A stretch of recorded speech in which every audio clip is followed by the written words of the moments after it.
എല്ലാവർക്കും നമസ്കാരം. Learn with ശ്രീയുടെ പുതിയൊരു വീഡിയോയിലേക്ക് സ്വാഗതം. എൻ്റെ പ്രിയപ്പെട്ട വിദ്യാർത്ഥികളെ, നമ്മളിന്ന് 8ാം സ്റ്റാൻഡേർഡിലെ ഹിന്ദി ക്വസ്റ്റ്യൻ പേപ്പർ, അതായത് നമ്മുടെ ക്രിസ്മസ് പരീക്ഷയ്ക്ക് അല്ലേ, ക്രിസ്മസിൻ്റെ എക്സാമിങ് വന്നെത്തിക്കഴിഞ്ഞു. അപ്പോൾ ക്രിസ്മസ് എക്സാമുമായിട്ട് ബന്ധപ്പെട്ടൊരു മോഡൽ ക്വസ്റ്റ്യൻ, 8ാം ക്ലാസ്സുകാരുടെ ഹിന്ദി മോഡൽ ക്വസ്റ്റ്യൻ ആണ് നമ്മളിന്ന് ഡിസ്കസ് ചെയ്യുന്നത്. ഓക്കെ, ഒന്നാമത്തെ ക്വസ്റ്റ്യൻ നോക്കാം. അതിൽ ഏതാണ്? മേരെ ബച്ചേക്കോ സിഖായേം പത്രിക യഹ് അംശ് പഠിക്കർ, അതായത് മേരെ ബച്ചേക്കോ സിഖായേം എന്നുള്ള ആ പത്ര, അതിൻ്റെ കുറച്ച് വരികൾ അവിടെ കൊടുത്തിട്ടുണ്ട്. വായിച്ചതിന് ശേഷം എന്ത് ചെയ്യണം? നമ്മൾ 1 മുതൽ 4 വരെയുള്ള ക്വസ്റ്റ്യൻസിന് ആൻസർ ചെയ്യാനാണ്. അത് നമുക്ക് നോക്കാം.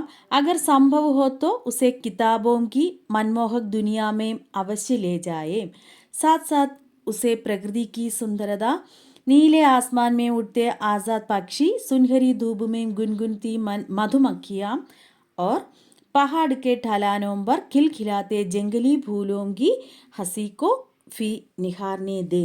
അതായത് എന്താണ്? മേരെ ബച്ചേക്കോ സിഖായ നമ്മൾ പഠിച്ചതാണ്. അതിൽ അബ്രഹാം ലിങ്കൺ അദ്ദേഹത്തിൻ്റെ മകൻ്റെ അധ്യാപകൻ എഴുതുന്ന കത്ത് അല്ലേ, അതിലെന്താണ് പറഞ്ഞേക്കുന്നത്? ഈ സുന്ദരമായിട്ടുള്ള, പറ്റുമെങ്കിൽ എന്ത് ചെയ്യണം? മകനെ പറഞ്ഞ് മനസ്സിലാക്കണം, അല്ലെങ്കിൽ പഠിപ്പിച്ചു കൊടുക്കണം. എന്താണ്? ഈ സുന്ദരമായിട്ടുള്ള ലോകത്തെക്കുറിച്ച്, പിന്നെന്താണ്, അതോടൊപ്പം തന്നെ പ്രകൃതിയുടെ സുന്ദരത, പ്രകൃതി സൗന്ദര്യത്തെക്കുറിച്ചും, നീലാകാശത്ത് പറക്കുന്ന സ്വതന്ത്ര പക്ഷികൾ, അതുപോലെ നല്ല സൂര്യപ്രകാശത്തിൽ സുൻഹരി ധൂപ്, അതിൽ മൂളുന്ന തേനീച്ചകളെക്കുറിച്ചും, പർവ്വതങ്ങളുടെ ചരിവുകളിൽ വിരിയുന്ന ജംഗലി ഫൂല് അല്ലെ, കാട്ടുപൂക്കളെക്കുറിച്ചുമൊക്കെ പറഞ്ഞു കൊടുക്കണമെന്ന് പറയുന്നുണ്ട്. അപ്പോൾ അതിനെ ആസ്പദമാക്കിയുള്ള ക്വസ്റ്റ്യൻസ് ആണ്. ഒന്നാമത്തേത് എന്താണ്? യഹ് പത്ര എബ്രഹാം ലിങ്കനെ കിസ്കെ നാം പർ ലിഖ, ഈ കത്ത് എബ്രഹാം ലിങ്കൺ ആർക്ക് എഴുതുന്നതാണെന്നാണ്. ആർക്കാണ്? അപ്പനെ ബേട്ടയ്ക്ക് ശിക്ഷകോ. രണ്ടാമത്തെ ചോദ്യം എന്താണ്? മൻമോഹക് ദുനിയ യഹാം വിശേഷൻ ശബ്ദ് കോൻസാഹെ, മൻമോഹക് ദുനിയ എന്നുള്ള ഇവിടെ തന്നിട്ടുള്ള ഈ വാക്കിൽ വിശേഷണ ശബ്ദം ഏതാണെന്നാണ്. നമുക്കറിയാം ദുനിയ എന്നതിനെ വിശേഷിപ്പിക്കുന്ന പദം ഇവിടെ ഏതാണ്? മൻമോഹക്. അപ്പോൾ വിശേഷണ ശബ്ദ് മൻമോഹക് എന്നുള്ളതാണ്. മൂന്നാമത്തെ നോക്കിയേ, സഹി മിലാൻ കരയും, അതായത് നമ്മൾ ചേരുന്നവ യോജിപ്പിച്ചെഴുതാനാണ്. ഫസ്റ്റ് എന്തൊക്കെ തന്നിട്ടുണ്ട്? നീല, സുൻഹരി, ജംഗലി, ആസാദ്. റൈറ്റ് സൈഡിൽ പക്ഷി, ആസ്മാൻ, ധൂപ്, ഭൂൽ. നമുക്കറിയാം നീല, അതിനോട് ചേരുന്നത് ഏതാണ്? നീല, ആസ്മാൻ. രണ്ടാമത്തേത് സുൻഹരി, ധൂപ്, ജംഗലി, ഫൂൽ, ആസാദ്, പക്ഷി. ഓക്കെ, നാലാമത്തെ ക്വസ്റ്റ്യൻ എന്താണ്? വാക്യ പിരമിഡ് കി പൂർത്തി കരേം, അവിടെ തന്നിട്ടുള്ളതിൽ എന്ത് ചെയ്യാനാണ്? നമ്മൾ വാക്യ പിരമിഡ് പൂർത്തിയാക്കാനാണ്. 2 മാർക്കിൻ്റെ ക്വസ്റ്റ്യനാണ്. അപ്പോൾ നമ്മൾ പിരമിഡ് അതങ്ങനെ വരച്ച് തന്നെ എഴുതിയാൽ മാത്രമേ നമുക്ക് എന്ത് കിട്ടത്തുള്ളൂ? ഫുൾ മാർക്ക് കിട്ടത്തുള്ളൂ. ലേ ജായേം അവിടെ തന്നിട്ടുണ്ട്. പിന്നെ അവിടെ ബ്രാക്കറ്റിൽ എന്താണ്? ദുനിയ, മൻമോഹക്, ഈ 2 വേർഡ്സ് കൂടി തന്നിട്ടുണ്ട്. അപ്പോൾ നമുക്ക് എങ്ങനെ എഴുതാം? ലേ ജായേ എന്നുള്ളത് എഴുതാം. പിന്നെ നമുക്ക് ദുനിയ ലേ ജായേ, പിന്നെ എന്തെഴുതാം? മൻമോഹക് ദുനിയ ലേ ജായേ അല്ലേ. നെക്സ്റ്റ് ഏതിൽ നിന്നാണ്? 5ാമത്തേത് മുതൽ നമ്മൾ 8ാമത്തേത് വരെ ആൻസർ ചെയ്യാനുള്ളത് ഡോക്ടർ കെ നാം മസ്ദൂർ കാ പത്ര എന്നുള്ളതിലാണ്. ആ കവിതയിൽ നിന്ന് 4-5 വരികൾ തന്നിട്ടുണ്ട്. അപ്പോൾ അതിൽ നിന്നുള്ള ക്വസ്റ്റ്യൻസിന് ആൻസർ എഴുതാനാണ്. 5ാമത്തെ ക്വസ്റ്റ്യൻ എന്താണ്? ശരീർ കെ സമാനാർത്ഥി ശബ്ദ് ചുൻകർ ലിഖേം, ഇവിടെ ശരീർ എന്നുള്ളതിന് സമാനാർത്ഥം ഏതാണ്? അവിടെ 4 വാക്കുകൾ കൊടുത്തിട്ടുണ്ട്. ബദൻ, ചിതടെ, ഫീതർ, നങ്കെ. ഇവിടെ ബദൻ എന്നുള്ളതാണ് ശരീരം എന്നുള്ളതിനുള്ള സമാനാർത്ഥം. 6ാമത്തെ ചോദ്യം എന്താണ്? സമാൻ ആശയവാലി പങ്ക്തിയാം ചുൻകർ ലിഖേ, താഴെ കൊടുത്തിരിക്കുന്ന വരികൾക്ക് സമാനമായിട്ടുള്ള ആശയം വരുന്ന, അല്ലെങ്കിൽ അതേ ആശയം വരുന്ന വരികൾ കവിതയിൽ ഏതാണെന്നാണ്. മരീസ് മസ്ദൂർ അപ്പനെ ഫടെ കപ്പടെ പഹൻകർ ഡോക്ടർ കെ പാസ് ആത്തേ ഹേ, അതിന് ചേരുന്ന വരികളെന്ന് പറയുന്നത് കവിതയിൽ നിന്നിട്ട് ഏതാണ്? അതായത് തുമാരെ പാസ് ആത്തേ ഹേ ജബ് ബദൻ പർ ബെചേ ചിതടെ ഖീഞ്ചിക്കർ എന്നുള്ളതാണ്. അത് എത്രാമത്തെ വരി? ആദ്യത്തെ 2 വരിയാണ് അതിന് ചേരുന്നത്. നെക്സ്റ്റ് ചോദ്യം ഏതാണ്? 7ാമത്തെ ചോദ്യം, മസ്ദൂരോം കി ബീമാരി കാ കാരൺ ക്യാ ഹേ, അവരുടെ തൊഴിലാളികളുടെ, മസ്ദൂർ എന്ന് പറഞ്ഞാൽ തൊഴിലാളികളുടെ അസുഖത്തിനുള്ള കാരണം എന്താണ്? ഗരീബി അല്ലേ, ദാരിദ്ര്യമാണ് അവരുടെ അസുഖത്തിനുള്ള കാരണം. 8ാമത്തേത് കവിതാംശിക ആശയ ലിഖേ, കവിതയുടെ ആശയം എഴുതാനായിട്ടാണ് 8ാമത്തേത്. ഓക്കെ, ഇനി 9ാമത്തെ ക്വസ്റ്റ്യൻ മുതൽ 12 വരെ 9 മുതൽ 12 വരെ ഏതിൽ നിന്നാണ്? ബാത്ത് ഉസ് മംഗൾവാർ കി എന്നുള്ള ഡയറിയിൽ നിന്നുള്ളതാണ്. എന്താണ് 9ാമത്തെ ക്വസ്റ്റ്യൻ? യഹാം കിസ്കി വിശേഷതായേം ബെദായി ഹേ. ഇവിടെ ആരെക്കുറിച്ചാണ് പറയുന്നത്? അബ്രഹാം ലിങ്കൺ കി, ഡോക്ടർ രമണി അഡ്കുരി കി, സന്തോഷ് യാദവ് കി, അസ്ഗർ വസാഹത്ത് കി. ഇവിടെ ആരെക്കുറിച്ചാണ് പറയുന്നത്? രണ്ടാമത്തേതാണ് correct answer, doctor Ramani Adkuri. Okay 10ാമത്തെ ക്വസ്റ്റ്യൻ യഹാം ലേഖിക കെ ചരിത്ര की कौन सी विशेषता प्रकट होती है. ഇവിടെ ഇതെഴുതുന്ന ലേഖിക അതായത് രമണി അഡ്കുരിയുടെ എന്ത് സവിശേഷത അല്ലെങ്കിൽ അവരുടെ സ്വഭാവ സവിശേഷത എന്തിനെക്കുറിച്ചാണ് ഇവിടെ പറയുന്നത്? നമുക്കറിയാം, ഇവർ ഗരീബോംകെ പ്രതി സഹാനുഭൂതി അവർ കർത്തവ്യപാലൻ.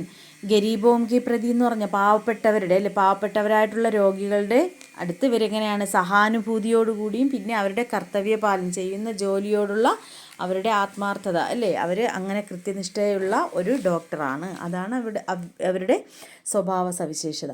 11ാമത്തേത് തീൻ സഹി പ്രസ്താവ് ചുൻകർ ലിഖേ. താഴെ തന്നിരിക്കുന്നതിൽ നിന്ന് 3 ശരിയായ പ്രസ്താവനകൾ എടുത്തെഴുതാനാണ്. ഒന്നാമത്തെ എന്താണ് തന്നിട്ടുള്ളത്? രമണി അഡ്കുരി മരീസോം സെ ഫീസ് ലേത്തി ഹേ. രമണി അഡ്കുരി രോഗികളിൽ നിന്ന് എന്ത് വാങ്ങാറുണ്ട്? ഫീസ് വാങ്ങാറുണ്ട്. രണ്ടാമത്തേത് രമണി അഡ്കുരി ഗരീബോങ്ക ഇലാജ് കർത്തി ഹേ. ഇലാജ് ചികിത്സ, അവർ പാവപ്പെട്ട രോഗികളെ ചികിത്സിക്കുന്നു. മൂന്നാമത്തേത് എന്താണ്? രമണി അഡ്കുരി ഷഹർ മേം ക്ലിനിക് ചലാത്തി ഹേ. അവർ പട്ടണത്തിലാണ്, സിറ്റിയിലാണ് ക്ലിനിക് നടത്തുന്നത്. അടുത്തത് എന്താണ്? രമണി അഡ്കുരി ദൂർ തക് പൈദൽ ചൽക്കർ ഹി ക്ലിനിക് പഹുഞ്ചിത്തി ഹേ. അവർ ഒത്തിരി ദൂരം നടന്ന് പോയിട്ടാണ് ക്ലിനിക്ക് നടത്തിയിരുന്നത്, അല്ലെങ്കിൽ ക്ലിനിക്കിൽ പഹുഞ്ചിന എത്തിച്ചേർന്നിരുന്നത്. അടുത്തത് എന്താണ്? രമണി അഡ്കുരി സെ മിൽനെ കേലിയെ കൈ ഗരീബ് മരീസ് ആത്തേ ഹേ.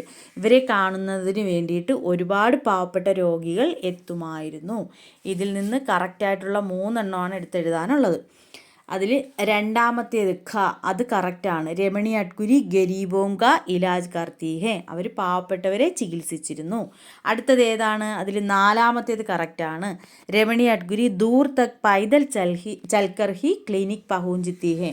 അവർ ഒത്തിരി ദൂരം, നമുക്കറിയാമല്ലേ, അവരുടെ ആ ക്ലിനിക്കുമായിട്ട് ബന്ധപ്പെട്ട ഉപകരണങ്ങളൊക്കെ തലയ്ക്ക് ചുമന്ന് ഒരു നദിയൊക്കെ കടന്നിട്ടാണ് അവർ ക്ലിനിക്കിലെത്തിയിരുന്നത്. അപ്പോൾ അത് കറക്റ്റാണ്. ഇനി ഒരെണ്ണം കൂടിയുണ്ട്, അത് ലാസ്റ്റ് ഉള്ളതാണ്. രമണി അഡ്കുരീസെ മിൽനെ കേലിയെ കൈ ഗരീബ് മരീസ് ആത്തേ ഹേ. അവരെ കാണുന്നതിന് വേണ്ടിയിട്ട് ഒത്തിരി പാവപ്പെട്ട രോഗികൾ എത്തുമായിരുന്നു. നെക്സ്റ്റ് 12ാമത്തെ ക്വസ്റ്റ്യൻ എന്താണ്? സങ്കേതോം കി സഹായദാസെ ഡോക്ടർ രമണി അഡ്കുരി കി ചരിത്രഗതി വിശേഷതാവും പർ ടിപ്പണി ലിഖേ.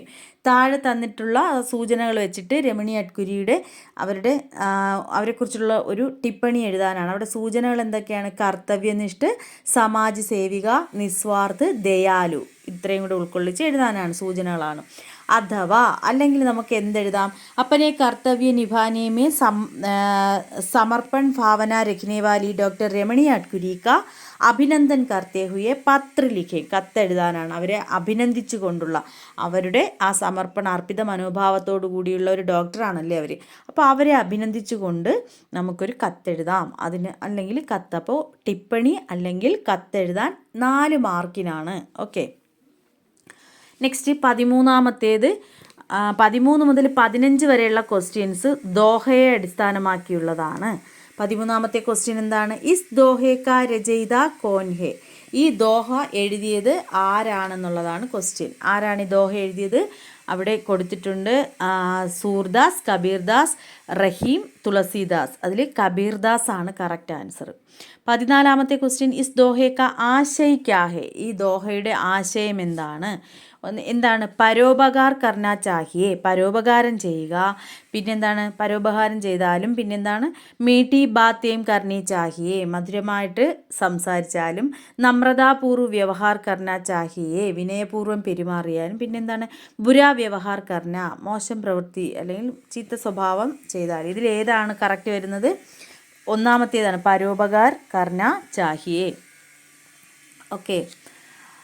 നെക്സ്റ്റ് 15ാമത്തെ ക്വസ്റ്റ്യൻ, അവിടെയും സഹി മിലാൻ കരയും ചേരുന്നത് എടുത്തെഴുതാനുണ്ട്.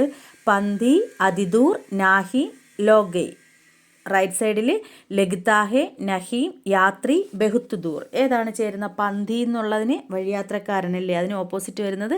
അതിന് ഓപ്പോസിറ്റ് കൊടുത്തിരിക്കുന്നതിൽ ചേരുന്ന ഏതാണ്? യാത്രി. പന്തി യാത്രി. അതിദൂർ ബഹുത്ത് ദൂർ. നാഹീം നഹീം. ലോഗൈ ലഗ്താഹെ. ഇങ്ങനെയാണ് വരുന്നത്. നെക്സ്റ്റ് 16 മുതൽ 18 വരെയുള്ള ക്വസ്റ്റ്യൻസ് ഇസ് ബാരിഷ്മേം എന്നുള്ളതിൽ നിന്നാണ്. അവിടെ കവിത കൊടുത്തിട്ടുണ്ട്. അതിൽ നിന്ന് 16ാമത്തെ ചോദ്യം എന്താണ്? പ്രസ്തുത കവിതാമേ കവി കിസ്കി വിവശതാ കാ വർണ്ണൻ കർത്തേ ഹെ. ഈ കവിതയിൽ കവി ആരുടെ വിഷമങ്ങളെക്കുറിച്ചാണ് പറയുന്നത്? കിസാനോംകി, സ്ത്രീയോംകി, മസ്ദൂരോംകി, ബൂട്ടോംകി. ഒന്നാമത്തേതാണ് കറക്റ്റ് ആൻസർ. കിസാനോംകി, കർഷകരുടെ ദുഃഖത്തെക്കുറിച്ചാണ് പറയുന്നത്. 17ാമത്തെ ക്വസ്റ്റ്യൻ ഉസി കെ പാസ് അബ് മേരി ബാരിഷ് വി ചലി ഗയി. എന്താണ്? അവരോടൊപ്പം തന്നെ അല്ലെങ്കിൽ അതോടൊപ്പം തന്നെ എന്ത് ചെയ്തു? എൻ്റെ മഴയും അല്ലേ, മഴയും പോയി. ഇസ്ക ക്യാ മത്ലബ്. ഇവിടെ എന്താണ് അർത്ഥമാക്കുന്നത്? ഇസ്ക മത്ലബ് യഹി ഹെ. എന്താണ്? ഇതാണ് അതിൻ്റെ പൊരുൾ അല്ലെങ്കിൽ അതിൻ്റെ മത്ലബ് എന്ന് പറയുന്ന കിസാനോं की अपनी भूमि जमींदारों और साहूकारों के पास चली गई. കിസാൻ ലോഗ് ജമീന്ദാരോं के शिकार बन गए हैं. അതാണ് അവിടുത്തെ ആൻസർ. ഓക്കെ. 18ാമത്തെ ക്വസ്റ്റ്യൻ എന്താണ്? സമാന ആശയവാലി പങ്ക്തിയോ ചുൻകർ ലിഖേ. അവിടെ തന്നിട്ടുള്ളതിൽ ആ താഴെ തന്നിട്ടുള്ള വരിക്ക് സമാന ആശയം വരുന്നത് ഏതാണ്? എന്താണ്? ഖേത്തി കർക്കെ കർ ചുക്കാനേക്ക് പ്രതീക്ഷ ഫി നഷ്ട ഹോ ഗയി എന്നുള്ളതിന് കറക്റ്റായിട്ട് വരുന്ന ആ വരികളെന്ന് പറയുന്നത് ഏതാണ്? അഗലി ഫസൽ ഹോത്തേ ഹി സബ് ചുക്താ കർ ദൂങ്ക. അതാണ് കറക്റ്റ് ആ വരിക്ക് ചേരുന്ന കവിതയിലുള്ള വരികളെന്ന് പറയുന്നത്. നെക്സ്റ്റ് 19 മുതൽ 22 വരെയുള്ള ക്വസ്റ്റ്യൻസ് ഇന്ദ്രധനുഷ് ധർത്തി പർ ഉതര എന്നുള്ളതിൽ നിന്നാണ്. എന്താണ് 19ാമത്തെ ക്വസ്റ്റ്യൻ? സപ്തം കോൻ ഥ. ആരായിരുന്നു സപ്തം? ആരായിരുന്നു സപ്തം എന്ന് പറയുന്നത്? ഏക്ക് ഇന്ദ്രധനുഷ്, ഒരു മഴവില്ല് അല്ലേ. 20ാമത്തെ ക്വസ്റ്റ്യൻ സപ്തം കഹാം ഉദരാ ഗയ. കഹാം ഉദരാധ. എവിടെ നിന്നാണ് ആ സപ്തം വന്നത്? എവിടെ നിന്നാണ്? അതായത് ഏക്ക് സുന്ദർ താലാബുമേം, ഒരു മനോഹരമായിട്ടുള്ള കുളത്തിൽ നിന്ന്, ഏക്ക് സുന്ദർ ഘാട്ടിമേം, ഒരു സുന്ദരമായ താഴ്വാരത്തിൽ നിന്ന്, ഏക്ക് സുന്ദർ ഷഹർമേം, ഒരു സുന്ദര പട്ടണത്തിൽ നിന്ന്, ഏക്ക് സുന്ദർ നദീമേ, ഒരു മനോഹരമായ നദിയിൽ നിന്ന്. ഇവിടുത്തെ കറക്റ്റ് ആൻസർ രണ്ടാമത്തേതാണ്. ഏക്ക് സുന്ദർ ഘാട്ടിമേം, ഒരു മനോഹരമായ താഴ്വാരത്തിൽ നിന്ന്. 21ാമത്തെ ക്വസ്റ്റ്യൻ എന്താണ്? അന്ധേരാ ഹോനെ പർ സപ്തം പഹലെ കിസ്കെ പാസ് ഗയ. ഇരുട്ട് വ്യാപിച്ചപ്പോൾ, അന്ധേര ഇരുട്ട് വ്യാപിച്ചപ്പോൾ, പഹലെ സപ്തം, ഈ മഴവില്ല് സപ്തം എന്താണ് ചെയ്തത്? കിസ്കെ പാസ് ഗയ, ആരുടെ അടുത്താണ് പോയത്? ആരുടെ അടുത്തേക്കാണ് പോയത്? എവിടേക്കാണ് അല്ലെങ്കിൽ പോയത്? ഏക്ക് ഘനെ പേട് കെ പാസ് ഗയ, ഒരു മരത്തിനടുത്താണ് അല്ലേ. അടുത്തത് 22ാമത്തെ ചോദ്യം കിസ്കെ ഘർ മേ സപ്തം നെ രാത് കോ ആരാം കിയാ ഥ. ആരുടെ വീട്ടിലാണ്? ആരാം കർണ വിശ്രമിക്കുക. ആരുടെ വീട്ടിലാണ് സപ്തം രാത്രിയിൽ വിശ്രമിച്ചത്? ആരുടെ വീട്ടിലാണ്? ഏക്ക് ലഡ്കെ കെ ഘർ മേ, ഒരു ആൺകുട്ടിയുടെ വീട്ടിലാണ് വിശ്രമിച്ചത്. ഇത് നിങ്ങൾക്ക് ക്രിസ്മസ് പരീക്ഷയ്ക്ക് വേണ്ടിയിട്ടുള്ള ഒരു മോഡൽ ക്വസ്റ്റ്യൻ പേപ്പറാണ്. അപ്പോൾ ക്വസ്റ്റ്യൻസ് വായിച്ച് നോക്കുക, ആൻസറുകൾ മനസ്സിലാക്കാൻ ശ്രമിക്കുക. വീഡിയോ പ്രയോജനപ്രദമായെങ്കിൽ മറ്റുള്ള കൂട്ടുകാരിലേക്ക് കൂടി ഷെയർ ചെയ്യുക. ഓക്കെ, സബ്സ്ക്രൈബ് ചെയ്ത് സപ്പോർട്ട് ചെയ്യുക. Thank you.